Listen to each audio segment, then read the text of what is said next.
Nos primeiros vídeos dessa série, nós vimos como representar moléculas orgânicas, íons e radicais.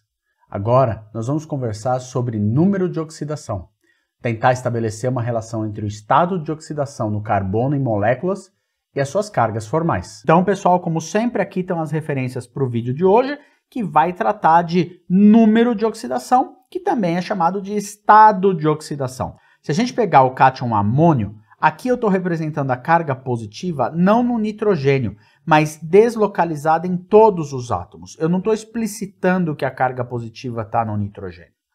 Então, o que eu estou dizendo é que o NH4+ é um cátion com uma carga formal mais 1. Agora, se eu representar o amônio na sua forma iônica, ou seja, se eu transformar todas as ligações covalentes em ligações iônicas, como eu faço isso? Pega o par de elétrons que está aqui e manda para o átomo mais eletronegativo. Então, entre nitrogênio e hidrogênio, nitrogênio é mais eletronegativo, então isso vira um par de elétrons no nitrogênio. Está aqui. Então, isso vai acontecer 4 vezes, porque o nitrogênio é sempre mais eletronegativo do que os hidrogênios. Agora, se você pega essa representação, qual seria a carga desse H? Na verdade, não é a carga, é o número de oxidação. Então, isso é uma definição, é arbitrário. Aí o PAC recomenda que você mostre números de oxidação por algarismos romanos e 0 arábico. Então, esse nitrogênio aqui, 1, 2, 3, 4, 5, 6, 7, 8 elétrons nele. Ele é do grupo 15, então o número de oxidação é menos 3. Mas qual a diferença da carga e do número de oxidação?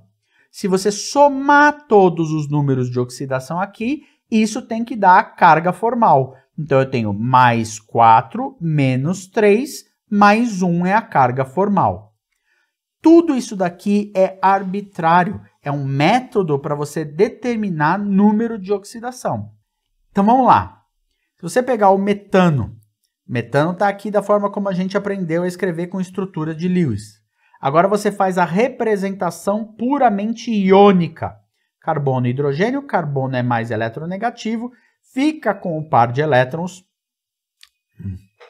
Carbono entre o carbono e o hidrogênio, o carbono é mais eletronegativo, então essa ligação vira um par de elétrons no carbono. Isso acontece 4 vezes. E esse carbono, que é do grupo 14, vai ter número de oxidação menos 4. Os hidrogênios vão ter número de oxidação mais 1. No etano, onde um grupo H foi substituído por um grupo CH3, acontece uma coisa interessante. Eu tenho 2 carbonos ligados um no outro. Quem é mais eletronegativo? Nenhum dos dois. Os dois têm a mesma eletronegatividade. Então, quando você quebra essa ligação para fazer a representação iônica, fica um elétron para cada lado. Então, perceba que o carbono do etano, ou os carbonos do etano, são mais oxidados, ou estão num estado de oxidação mais alto do que o carbono do metano. E o eteno? Quando você faz a representação iônica, eu tenho carbono-carbono, mesma eletronegatividade, só que eu tenho uma ligação dupla. Então, fica um par para cada um. Quando eu faço a conta, menos 2 é o estado de oxidação desse carbono, menos 2 é o estado de oxidação desse carbono. E no etino, também chamado de acetileno, faz a representação iônica, quebrou a tripla, ficou um elétron para cada lado, eu tenho menos 1 aqui, menos 1 aqui. Então, o que nós vimos? Que do etano para o eteno para o etino, eu estou aumentando o estado de oxidação do carbono nesta direção. E isso é muito importante, a gente já vai ver por quê. Então, vamos olhar outras espécies. Esse aqui é o metil-lítio. Lítio e carbono. Quem é mais eletronegativo? O carbono é mais eletronegativo do que o lítio. Então, esse carbono é menos 4, igualzinho o carbono do metano. E o lítio? Mais 1. Etanol. Quebrei as ligações na representação iônica. Esse oxigênio é mais eletronegativo do que carbono e do que hidrogênio. Portanto, ele pega os 2 pares de elétrons para ele. E esse oxigênio vai ser menos 2. Só que os carbonos agora têm estados de oxidação diferentes. O carbono que não está ligado ao oxigênio tem um estado de oxidação mais baixo do que o carbono que está ligado ao oxigênio e a outro carbono.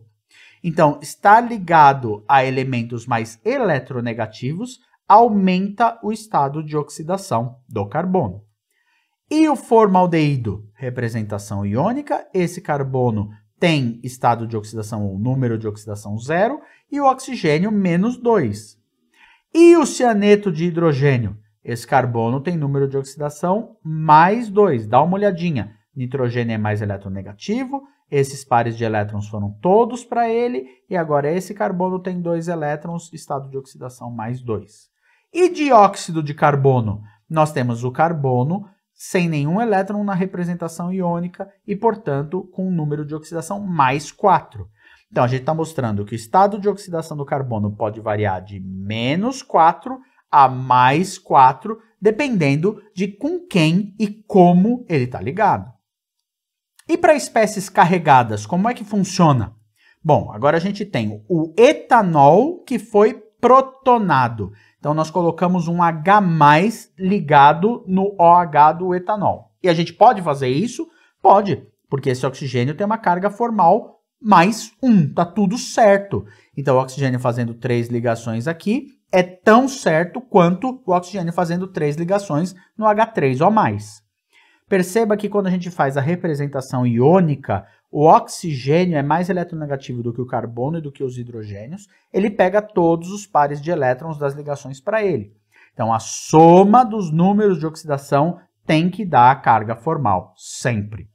Agora a gente pega o ânion formiato. Fizemos a representação iônica. Esse oxigênio, menos 2. O outro oxigênio, menos 2. E esse carbono, mais 2.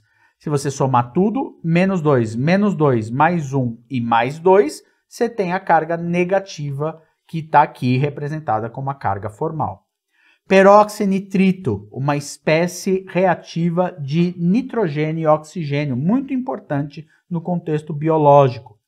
Se você fizer as mesmas regras para o peroxinitrito, faz a representação iônica, oxigênio e oxigênio é igual, quando quebra fica um elétron para cada. Você vai perceber que os oxigênios no peroxinitrito têm agora número de oxidação menos 1. Talvez você já decorou isso no passado, que em peróxidos o número de oxidação do oxigênio é menos 1. Mas aqui você não precisou decorar nada. E o tetrahidroborato é muito interessante, porque os hidrogênios são mais eletronegativos do que o boro.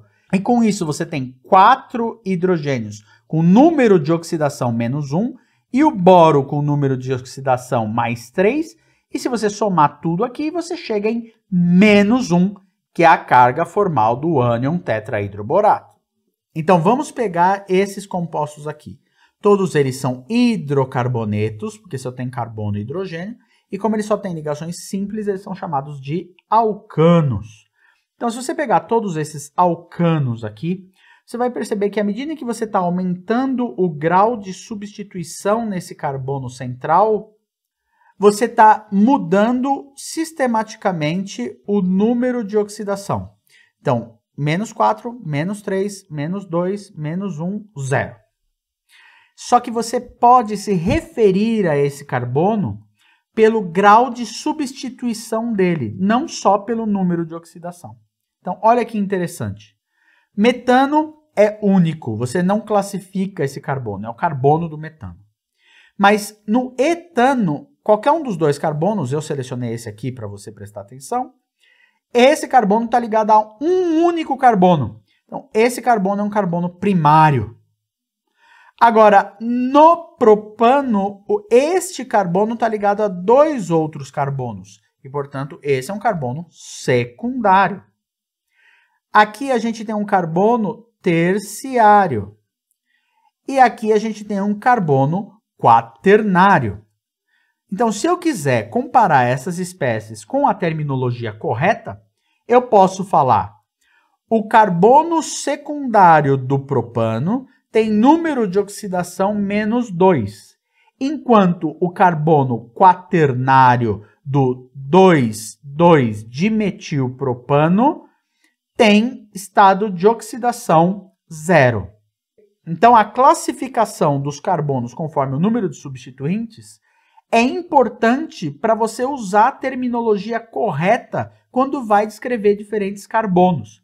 E nós estamos aprendendo isso agora porque vai ser muito importante perceber que conforme você vai aumentando o grau de substituição no carbono, o número de oxidação vai aumentando. Então, se a gente comparar um carbono secundário de alceno com carbono secundário de alcino, o número de oxidação muda, embora ambos sejam secundários. Então, são formas diferentes de classificar os carbonos. Se você comparar este carbono terciário aqui com este carbono terciário aqui, o número de oxidação também é diferente. Então, vamos dar uma olhada em qual é a importância do número de oxidação. Então, eu vou partir do metano. Quando eu tenho esse carbono aqui, o estado de oxidação dele é menos 4. Se eu trocar um H por OH, o estado de oxidação do carbono foi para menos 2. E eu tive uma mudança no carbono de 2 elétrons na representação iônica. Ou seja, esse carbono tem 2 elétrons a menos na sua representação iônica comparado a esse daqui. E isso aconteceu porque aqui o carbono é ligado com hidrogênio, que é menos eletronegativo do que ele, mas aqui o carbono é ligado a um oxigênio, que é mais eletronegativo do que o carbono. Se eu repito essa operação e troco esse H por um OH, o estado de oxidação desse carbono é 0. Se eu repito a operação, o estado de oxidação desse carbono é mais 2. Se eu repito a operação, o estado de oxidação desse carbono é mais 4. Então, fazendo essa troca de H para OH, eu variei toda a distância possível de estados de oxidação de carbono de menos 4 até mais 4. Mas olha que curioso. Se você olhar essa espécie e essa aqui, você vai ver que a única diferença entre elas é que falta nessa espécie uma água para virar essa. Então, se você imaginar esse OH e esse H aqui formando água, se essa água sair, muda o número de oxidação do carbono? Não. Esse carbono também tem número de oxidação 0. E se a gente fizer a mesma coisa aqui? Então, pega esse OH, pega esse H e a gente tem esse ácido carboxílico aqui. O estado de oxidação daqui para cá não mudou nada. Então, qualquer processo que você está vendo na horizontal aqui, ele é redox. Está mudando o estado de oxidação do carbono. Mas os processos que você vê na vertical aqui, eles não são redox, porque o estado de oxidação do carbono é o mesmo. A mesma coisa acontece se você pegar esse daqui e tirar a água. Você chega no ácido carbônico, que você aprendeu com outro nome, você aprendeu como H2CO3. E o importante aqui é perceber que sempre na vertical, o processo não é redox, porque o carbono continua com o mesmo estado de oxidação. O interessante do ácido carbônico é que você pode tirar mais uma água. E quando você tira essa água, você chega em CO2. E o estado de oxidação do carbono ainda é o mesmo. Então, vertical, mesmo estado de oxidação. Horizontal, estado de oxidação muda. O ponto aqui é você perceber que a mudança do carbono, do metano, que tem estado de oxidação menos 4, a CO2, que tem estado de oxidação no carbono mais 4, envolve um processo redox e 8 elétrons. Isso é muito importante porque permite que a gente compare a estabilidade de diversas espécies químicas. Essas 3 espécies todas têm mesma fórmula molecular, são isômeros. Todas têm 8 carbonos. Mas elas têm 2 diferenças. A primeira diferença é que essa é uma cadeia não ramificada, é o octano retinho. Mas aqui eu tenho uma ramificação na cadeia. Então eu tenho um heptano mais um CH3. E aqui eu tenho um hexano mais 2 CH3. Resultado disso é que o número de oxidação desses carbonos está mudando.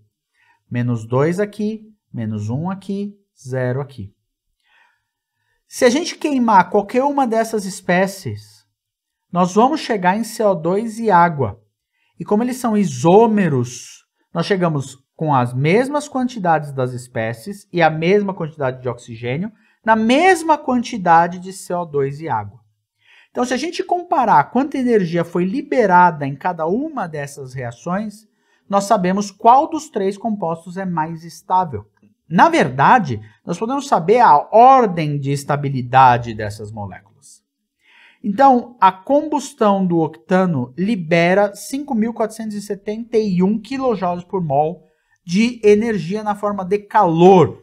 É uma reação exotérmica. Em alguns livros, ao invés de tratar da variação de entalpia da reação, que é negativa porque você está liberando calor, é tratado o calor de combustão, que é quanta energia foi liberada.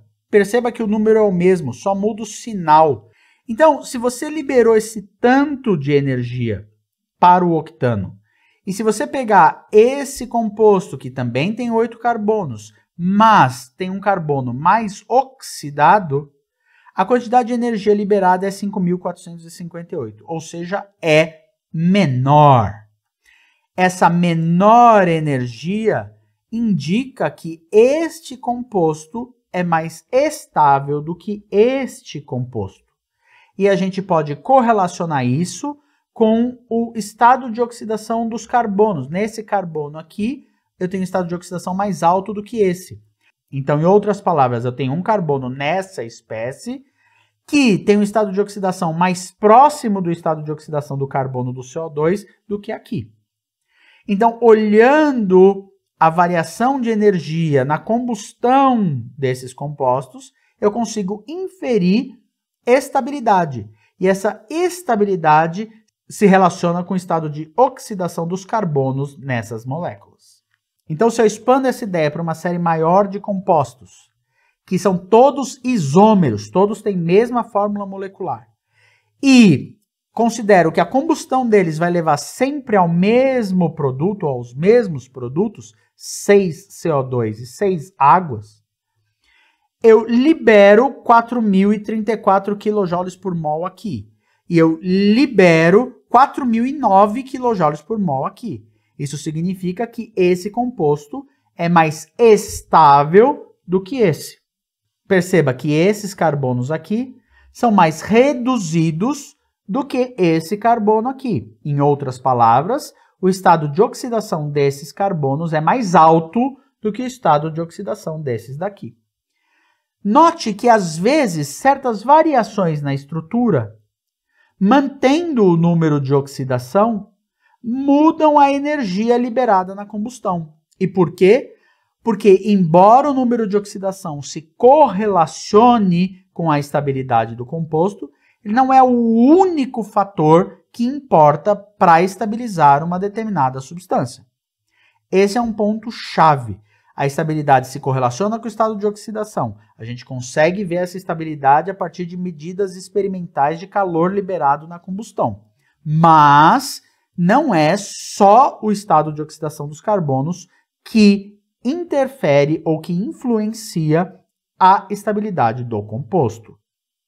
Se a gente tiver os mesmos compostos que a gente mostrou, e aqui estão as mesmas reações de combustão que a gente acabou de ver, será que eu conseguiria saber quanta energia é liberada se eu fizer estes compostos a partir de carbono, grafite e hidrogênio? Eu tenho uma medida de uma variação de entalpia que a gente chama de ΔH de formação. Então, esta entalpia de formação é quanta energia foi liberada quando os componentes fundamentais dessas moléculas são ligados de forma a compor essas espécies. A partir de 6 carbonos e 6 moléculas de hidrogênio, você libera 41,7 kJ por mol para fazer o X1N. Mas você libera 66,6 kJ por mol para fazer o 2,3-dimetil-but2-eno.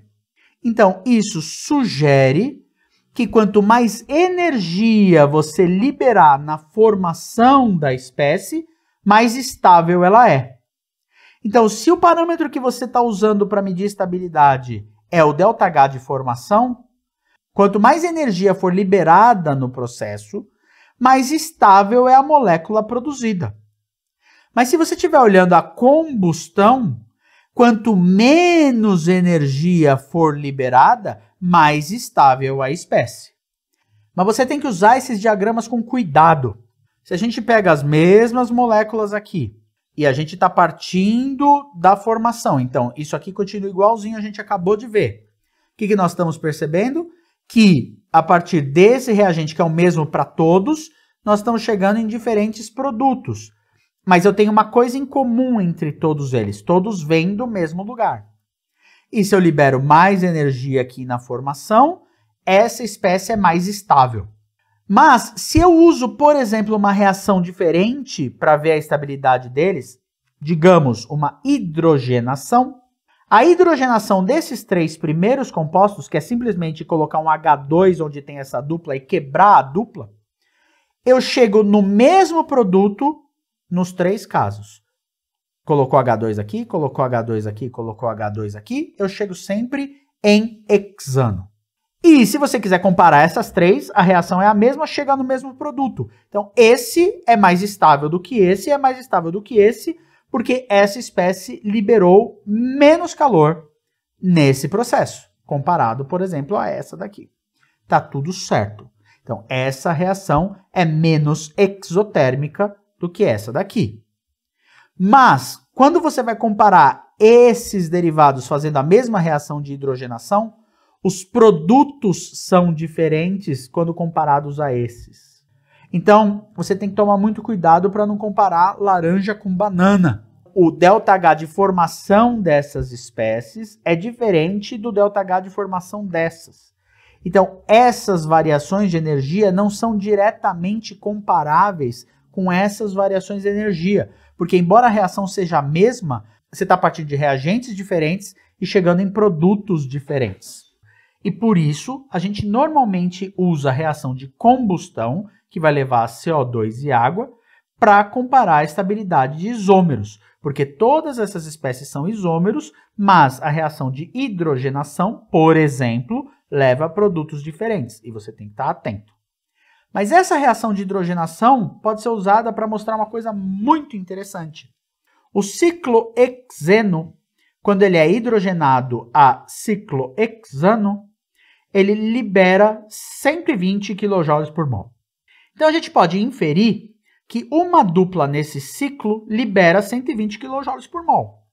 Então se a gente pegar essa espécie que tem 2 duplas no ciclo, a gente deveria liberar na hidrogenação 2 vezes esse valor, que seria essa marquinha aqui.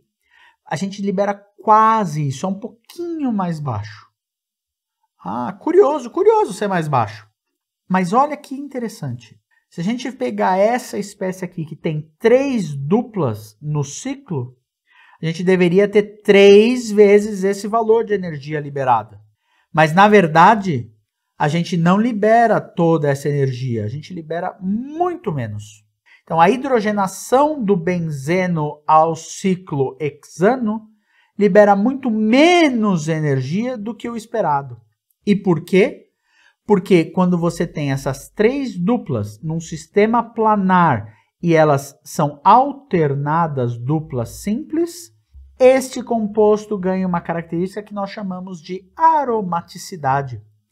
Então, só para te mostrar mais uma coisa interessante, quando o seu objetivo é ter espécies diferentes com uma determinada propriedade similar, quando você aplica isso em sistemas biológicos, isso é chamado de bioisosterismo. E tem 2 revisões bem interessantes aqui se você se interessou pelo assunto. Na próxima aula, nós vamos falar de cargas parciais. E a ideia de carga parcial complementa esses conceitos de carga formal, número de oxidação e polarização de ligação. Até lá!